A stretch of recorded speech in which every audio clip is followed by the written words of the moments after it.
Good morning, everyone. Welcome to this week's episode of the County Seat. We are taking a special half hour today to talk issues BLM with the outgoing director of the state director for the BLM, Juan Palma, who has been one of the most public, well-traveled, and I would have to say outgoing directors, state directors, the state has seen in the time I've followed the BLM. Juan, thank you for taking the time to come talk to us. My pleasure, and I've always enjoyed coming to this program, and this is probably my fifth, sixth time that I've been here, so thank you for having me. Yes, well, we always are glad to have you here. Well, did you think you'd be exiting your career in Utah? You know, Utah has been home for me for a long time. In fact, I tell people that I owned a home in Utah long before I worked for the BLM, so Utah was always home for me, so this is not a surprise. This is where it was going to end for me here in Utah. How's it going to be for you when you go out onto public lands when you're not in charge of it anymore? Are you going to see it differently? You know, I thought about that, but actually I'm excited to do that because I've always been on the public lands and always looking at it through the eyes of the BLM as I am now. But I think it's going to be exciting to be able to be on the public lands, to just look at it through the eyes of a citizen and just enjoy them for what they are. Just beautiful landscapes, majestic landscapes. So I'm going to take some time to do that and right away go out and see some of these public lands and just be a citizen. There are a lot of issues that you are leaving behind that you have worked diligently on in the time you've been here, and they are still controversial. So we're going to cover some of them. I'd like to start with the wild horse issue. You know, an emergency gather along Highway 21 is, you know, just taking place, is underway as we go to, as this airs. So have we made headway, or is the biggest part of the mountain still in front of us with the wild horse issue? You know, I think wild horses an issue is one that is not going to be resolved overnight. It's going to take some time, but some of the things that I see that we need to work on as an entire BLM, one of those is that we need to really invoke science on how we might be able to do contraception that is more long-term on those horses. We got to work on that. Take some time, a little bit of money to do that. Second is that we need to have a little help from our friends in Congress. You know, they cannot tie our hands too much on this topic. The third thing that we need to do is that I think we need to work and continue to work on adoptions. I really do believe that we could have a marketing strategy that is successful. We can adopt some of these wild horses throughout the United States. You know, most of the horses, our populations are really on the Midwest and the eastern part of the country. And so I think we need to work on that, on those aspects of the wild horse. That's the only way we're going to solve this problem, or we're going to really do some damage to some of our rangelands if we don't really address this issue on the short term, but the long term as well. There are people that just think there shouldn't be control on the horses and that you should push everybody else off the range. Would that eventually still end in destruction of the rangeland? You know, the difference between wild horses and cattle is that cattle we can control. We can move them off the range, or we can move them on when the time conditions are right. Wild horses are there all the time. That's one of the differences that we have. And the other thing is that we tend to can move cattle, you know, through either salt, water, or other means that we can move them around. Wild horses tend to go back to the same watering hole. So there's a lot of bigger impact when they're there all the time, constantly. Some of the things that we need to work on is there is some work going on about having some places where we could do either private ranches or other places where we can hold some of these wild horses on the short term. But the long-term solution, I think, still has to be contraception, has to be adoption, and has to be a little bit of help from the Congress to help us out. Okay, very good. We're going to take a quick commercial break, get into a long segment of our conversation here on the County Seat. We'll be right back. We all assume that the food we eat is safe, but how do you know? Well, it starts on the farm and continues every step of the way to your local grocery store. So when you bring home food, you do so with the peace of mind that it's safe, fresh, and nutritious, thanks to the Utah Department of Agriculture and Food, the guardians of Utah's food supply and sustainable agriculture. Learn more by visiting ag.utah.gov. Color. It's something that can be seen. But have you ever wanted to reach out and touch it? Experience it. In San Juan County, Utah, color comes to life like nowhere else on earth. Color can be more than an abstract. Color can be your gateway to a new world. Visit San Juan County and explore the past, present, and future in a way that you've only dreamed of. San Juan County. Color your experience.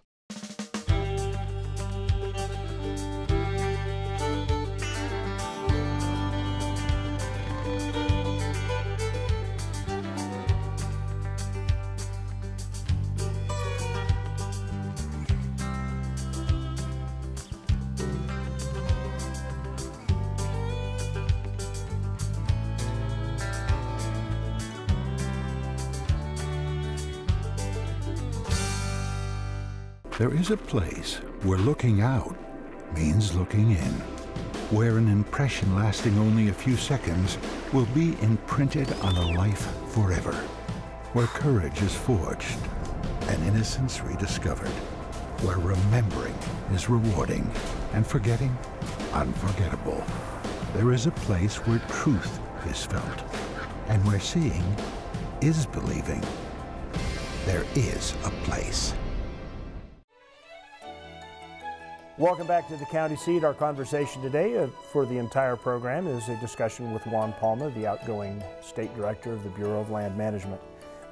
You know, when you took over this office, you had a very undesirable job position because we had just gone through 7 or 8 years of RMPs, trying to get everybody on the same page, RMPs done at the same time. We were proceeding on those, and then this whole lease issue thing came up. And where are we sitting as far as master leasing is concerned? Because that's something, that is language that came up during your tenure. Yeah, and you know, I'm happy what we've done over the last few years as it relates to many things related to public lands, but including oil and gas development, energy development, not just fossil fuel development, but other kinds like solar, wind. You know, if you go to southern Utah, you'll see a lot of wind development, especially around Milford. Mm-hmm. That's really great for the state. So having a broad portfolio, I think, is good for the state. But oil and gas tends to be a focus of the conversation here in Utah. One of the things that I've often say and do is that I see two parts of the equation to managing public lands. One is scientifically based. We do need science on the things that we do. But I think equally important to me is that there needs to be collaborative amongst people to be able to discuss, because people have strong emotions about public lands. It is really the combination of science and public participation where we find the answers to some of those difficult issues. I think we're able to do that with some of the oil and gas development. Just as an example, over the last 4 years, we've been able to approve right about 5,000 new wells in the Uinta Basin. That has happened because we've been able to talk to people. I've often say we need to meet face to face in order to see eye to eye. Mm-hmm. And that's what happened on the West Havaputs EIS, on the Gasco EIS, on the Anadarko EIS. Altogether is about 5,000 proposed new wells. I think that's tremendous progress to where we were in 2010 with some of the controversies that were going on there. From the energy side that I tend to have more contact with, they're still not extremely happy about the rate of which things are happening. I'm sure there's some concerns on the environmental side, and I don't see that side that much. Have we found a better middle ground, do you think? Or have we still got a rift to cover? Well, I think that there are several people that are looking and always working to that middle ground. I think to some degree, I believe that the Public Lands Initiative is indeed an approach to find that middle ground. What is it of this public lands that should be conserved and protected for generations to come, and what is it that can be developed for economic development in the state of Utah? Trying to find that sweet spot is always a challenge for some of us. It's been a challenge for me, and I think it'll be a challenge for future state directors in Utah. And I think that Congressman Bishop is certainly in the midst of trying to find solutions to those difficult problems. So it's a never-ending job, but I'm confident that there's the right people here in Utah to be able to have that conversation. What do you think of that the initiative, Bill? Generally it seemed to gather a fair amount of support, but also some people that initially supported it have now kind of backed away from it a little bit. Some of the environmental organizations were at the early conversations, but now they say, well, it's not going the way we want, so we're not all that supportive of it. The prospects of this actually creating a workable plan that is free of litigation for a long period of time? Do you think that's going to happen? I really do believe that some of the things that I see in the Public Lands Initiative are very positive. One of those is that there's been lots and lots of public meetings, lots and lots of opportunity that this process allows people to have input. So that's a very good thing. As you have that many people, that much passion on a topic such as public lands, I don't think that you're going to have everybody agree on what the solution is. There's always going to be those. My view is that so long as you stay within that larger middle group, the bell-shaped curve, you stay with a larger group, I think you'll be fine. You're always going to have those on the opposite ends of that bell-shaped curve. If you manage for those those ends, then you're just going to drive yourself crazy. And so you got to manage for what's best for the majority of the citizens. And I think that's what's going on with the Public Lands Initiative. And I think that there is, in my view, potential for solutions to come out of that process. Don't you think, though, that while those are minorities out on either end, that they tend to be the ones that cause you the most grief? They do, but I tend to keep that in perspective. I realize that that is part of our processes, the way our systems were set up, but I keep that in perspective. You know, at the end of the day, I do hear and do listen, but my decisions are based not on those loud voices, but on what I believe, all the information, all the discussions, all the people that I listen to, is to take all those things in measure, into account, but not let them drive the decisions that need to be made. There are a lot of people that say that the federal agencies, BLM and the Forest Service in particular, manage to avoid litigation. How would you answer that charge? We have a lot of litigation in the public lands in Utah from all sides, not just from all sides, yeah. Including the state of Utah and including many other individuals. I believe that we should not manage to avoid litigation. We should manage to be able to have a good conversation with all of our citizens, and at the end of the day, make the decision that we need to make. And then if litigation follows, so be it. We'll have to. That's part of our redress as Americans. And I really do believe that as Americans, we hold dear some of the redress processes that we have. And one of those redresses that we have is to go to court if we feel that we have not been listened to or heard to. And so that's something we cannot take away from our citizens, to be able to do that. So as you go into retirement, you're leaving the BLM. Your name has come up at least in two conversations I've had with being the new director of the Utah Office of Public Lands when the transfer takes place. I'm going to throw that question out there and give you a minute to answer it. Well, first of all, I don't know what the outcome of that initiative will be, but I can tell you that from a personal viewpoint, philosophically, I believe in public lands. I really do. I think it is one of those endowments that have been given to all of us as citizens by our forebears that thought about this public lands. So I believe strongly in that. I am a big-time outdoors type person with my kids and my family. Love to go fishing, love to go hiking, love to do all those things. I lived out in the East, and I lived in Texas, and I live in other places in the country. It is a true blessing to be able to just go out and enjoy all of the recreational activities. I don't want to lose that. Under any scenario, I think public lands ought to remain public lands. And second of all is that I really believe that it's really important that citizens have an input on how we manage public lands. Currently, while our process may be cumbersome, like NEPA and other processes, it allows for public redress. And I wouldn't want that to be lost in all of this, is that citizens really do need to have input on what happens on public lands. And sometimes, you know what they say, you don't know what you have until you lose it. And so I would say that for all of us that have public lands in the West, we may not know what we have until we lose it. I've been in places like in the East where you cannot just go anywhere because it's all private. And so I would say we need to be careful about that. Okay, very good. This is a point to take a break. We'll be right back with our conversation with Juan Palma, the outgoing director of the Bureau of Land Management here in the state of Utah. We'll be right back. There are a couple great things about the Uinta Basin. One is it's still small, it's community. It makes you feel like when you go somewhere, you know everybody. When you know your neighbor knows you, and you can trust each other, people look out for one another. I grew up in the Uinta Basin, and I think that it's a good place to raise a family. So we packed up our 3 kids, and here we came to Uinta County, and what a great place it was. It's not too big, it's not too small. And it has a lot to offer that you just don't get in the big city anymore. You go through the day-to-day repeating what you did yesterday. Don't you wish you could access that piece of your life that's missing? Find the beauty, serenity, family fun, or anything else that's missing from your life in the Cedar City, Bryan Head area. Gain access to your adventure, whether it's camping, hiking, the arts, festivals, or just a getaway. Visit cedarcityayl.com for details on all the adventures that you can access in scenic southern Utah. Remember those good old days? The places you went with your family when you were young?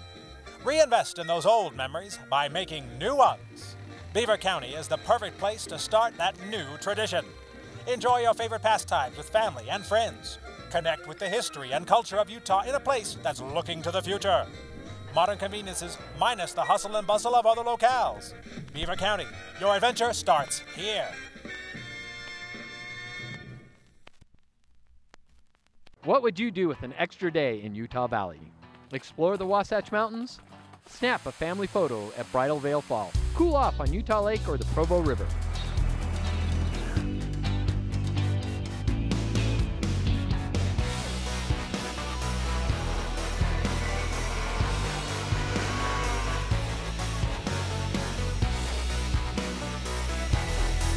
No matter what you're searching for, you can find it in Utah Valley. Bring everyone together.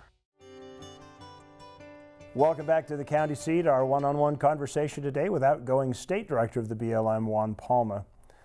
Of all the issues that have potential for changing land management the most in Utah, I still think a lot of people aren't aware that sage grouse is probably right up there. This could be a huge deal, and it looks like it's advanced quite a bit since you and I had our first conversation about it. What's your take on it? It is an important topic that we protect habitat for sage-grouse. We, the Bureau of Land Management, have responsibility for the habitat, and the state has responsibility for the bird itself. And so being able to have the appropriate habitat for sage-grouse is not only good for sage-grouse, but is good for many other species. It's good for deer, it's good for many other things, but including appropriate livestock grazing. All of those is important. But I do believe that the state of Utah and the public lands, we've come, I think, to a comfortable place on being able to mirror a bit of our plans, the state plan and the BLM plan. Our plan is not finalized yet, but it's to be finalized here in the next couple of months. But I think that of all the conversations that I've had, that we've had with the state, I think we've come to a comfortable place of a solution to manage sage-grouse here in the state of Utah. The question is Fish and Wildlife as comfortable with it as you and the state are? Because, you know, at one point it sounded like they had a fair amount of buy-off on it, and then I heard maybe that they didn't have so much buy-off and they may list the bird anyway. You know, certainly I cannot commit the Fish and Wildlife Service, but what we can do is what's within our domain to do, and that is to do all that we can from the BLM to protect and to enhance habitat in the state of Utah, and thereby really our goal has been from day one to prevent the listing of sage grouse. That's been our goal, continues to be our goal, and I think the things that we've done in the past, that we're doing today, and our plan projects in the future are, I think, could give the Fish and Wildlife Service a good basis not to list the species. One example, here in Utah we restored about 1.2 million acres from pinyon juniper into more of a habitat for sage grouse. In fact, we have data that shows that sage grouse are coming back to some of those areas where we treated pinyon juniper pine stands. And so that's an example, not only pinyon juniper pine stands, but also some of the riparian areas, because water is really important for these birds. That's an example of where it's not hypothetical. We've actually done it and will continue to do in Utah to enhance the habitat for sage grouse. Those are the kinds of things that give me hope that the Fish and Wildlife Service will look at all those things that we've done, that we're doing, and we will do in this plan. Aren't you concerned, though, that part of their decision is going to be species-wide and not not by geographical boundary. We may do a great job, Wyoming doesn't, and the bird gets listed anyway. Is that fair? Yeah, it is a range-wide problem. And then my hope is that every state is doing what we're doing here in Utah and that they'll contribute to the whole. But in the end of the day, you're right. All we can do is what we can do at each one of our places. Here in Utah, I feel very strongly we're doing everything we can. Would you be in favor of them dividing it up and saying, well, I mean, why should Utah be punished because we've gone to all this length to improve habitat and the birds are actually coming back to lands in Utah, and because another state didn't actually meet that same standard, should we be punished with a listing within the boundaries of our state? You know, I don't think it can be subdivided. I think this is a range-wide species that we're not going to be able, I think, to divide it by state. We're all in it together. But I think the states are working closely together to find solutions across the entire range, from Wyoming to Nevada to Oregon. And certainly we in Utah are playing our role in being able to do that. Okay. Do you think that the way we are using lands is going to be adversely affected? I know recreationalists are worried about trail and road closures. I know the grazers are still worried that they're going to be, attributed to as one of the big problem causes. There will be some changes, but I tell you, some of the changes that I see is that one of the largest threats to sage grouse is fire. That really is the largest threat to sage grouse, especially in the Great Basin. And so some of the things that the Secretary has done and is doing, I'm pretty excited about what the Secretary is doing, is really focusing a lot of energy on the fire activities that go on public lands.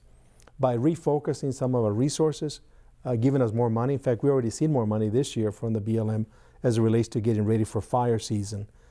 And so we're having those conversations with a lot of our firefighters about the importance of protecting sagebrush habitat. And so I think that that's some of the changes we will see. It's not so much that we'll see other kinds of changes, but that's an important one that we need to see on how we deploy our fire resources on the landscape over the next few years. Can't grazing actually help that too, be part of that solution? Especially when it comes to cheatgrass. If we can get on top of that early in the season, that would be helpful. We're going to take a quick break. We'll come back for our final segment with Director Juan Palma. Stay with us. Planning your next conference or corporate event?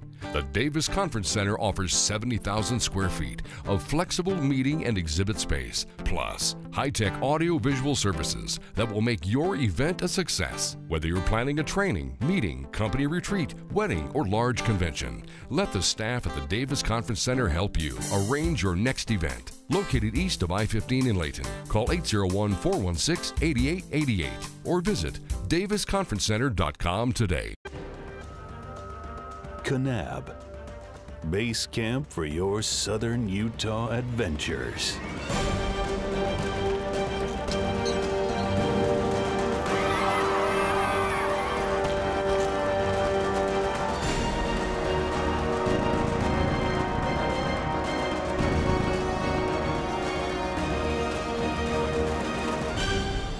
You belong in Kanab.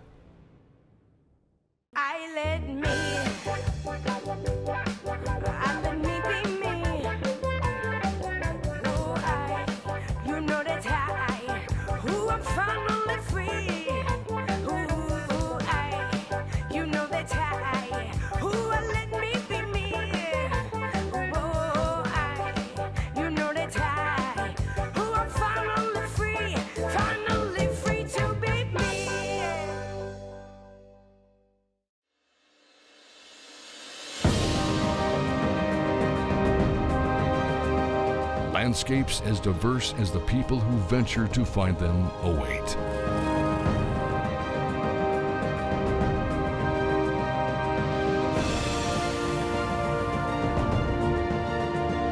All you have to do is find a place to begin. Moab, Utah, in Grand County, where adventure begins. Welcome back to the county seat. Our conversation today with outgoing state director of the BLM, Juan Palma. Juan, have you kept a hidden notebook for the next guy? Like the little envelope that has the secret to managing. What would you tell the next director? You know, I think that there's a lot of things that certainly the next director will need to work on and improve upon many of the things that I need to do.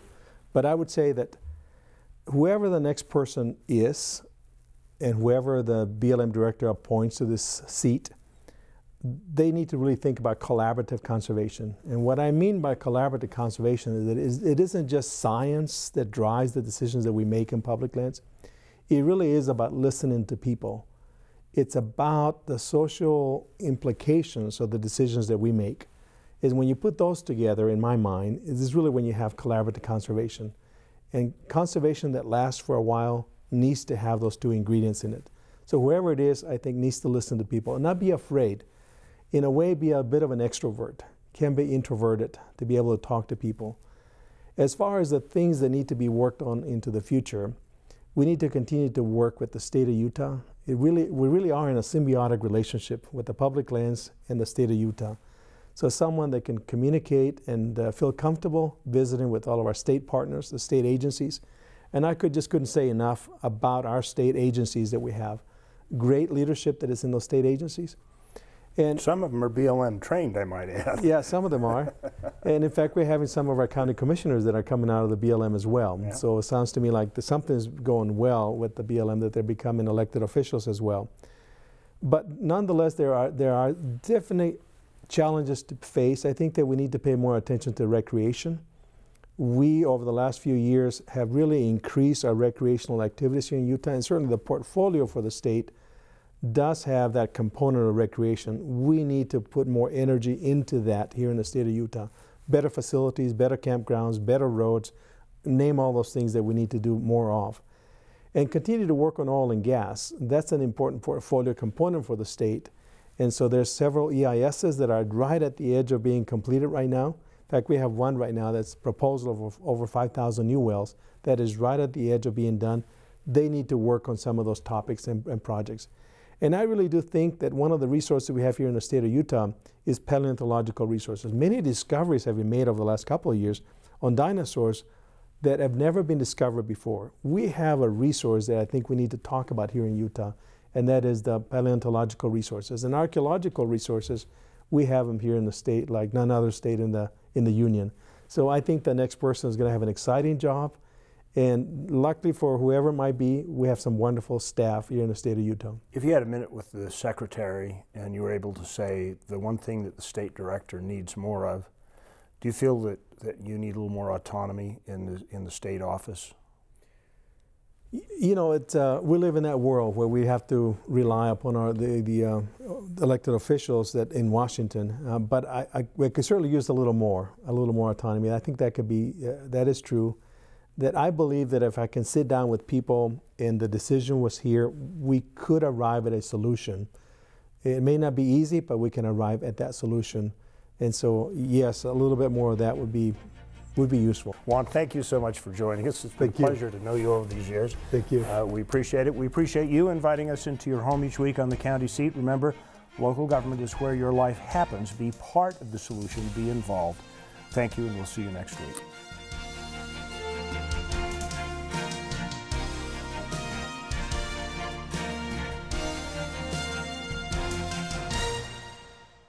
If you like this video, then we invite you to subscribe to our channel, The County Seat. You can do that here.